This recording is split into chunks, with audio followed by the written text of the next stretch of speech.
Terra is timeless, dystopian, and Terra is sad. I wrote Terra in the peak of the pandemic last year, in March 2020, when everybody all of a sudden was feeling this global pandemic that hit us all. We were all locked down at home, scared, sad, and empty.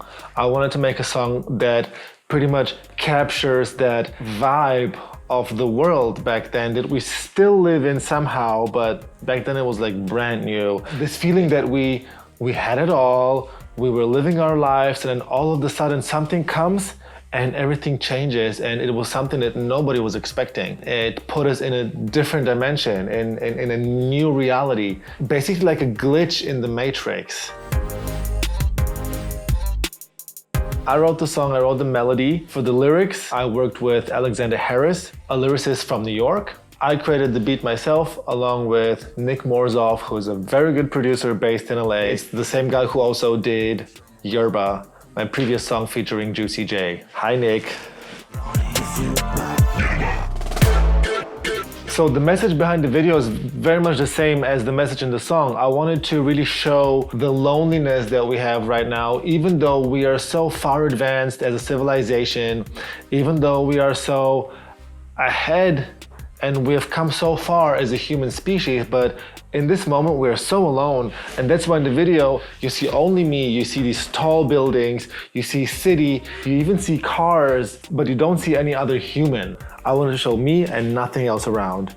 So in the video, I'm flying around in the city. I'm basically riding a hoverboard, unicycle, but you don't see the unicycle in the video. You only see me basically flying around the city by myself. This also symbolizes the hectic everyday life that we have right now on social media, work, home office. Even though we're so lonely and we're so lost, life is still so hectic and we're constantly flying from one point to the other. So that's why I'm on this wheel. But the concept behind that was that we wanted to confuse the viewers. The viewer not to be able to tell, was it shot on green screen? What's real, what's fake, what's digital, what's the actual reality.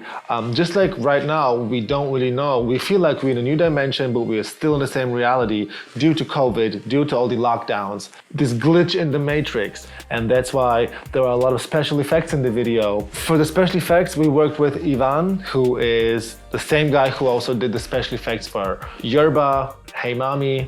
I wanted people not to be able to tell what's real, what's fake.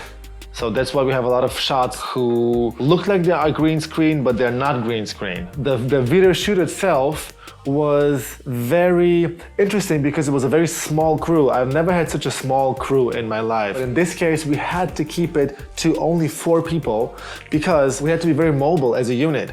We were one car, and behind the car it was me on my wheel. So basically 3 people in the car, and me. And the people were the DP, the stylist, and the driver. We shot one part in LA, Los Angeles, downtown LA, and we shot another part in Manhattan, New York on 2 different days. The styling was done by Andy Ospina, who is, in my eyes, a legend, an icon in styling in New York.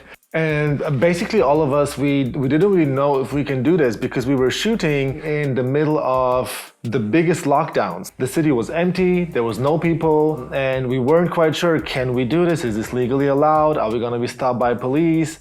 Everything turned out well. We were not stopped by police a single time. And I think we were able to capture these huge mega cities like we're never gonna be able to capture them again because they were just empty. I'm never gonna be able to shoot in Times Square, in Grand Central, in downtown LA without people again. And we could just shoot in the middle of the street, in the middle of the avenue, the car with an open trunk, the camera shot popping out and me behind it. And basically that's how we were going around all of downtown.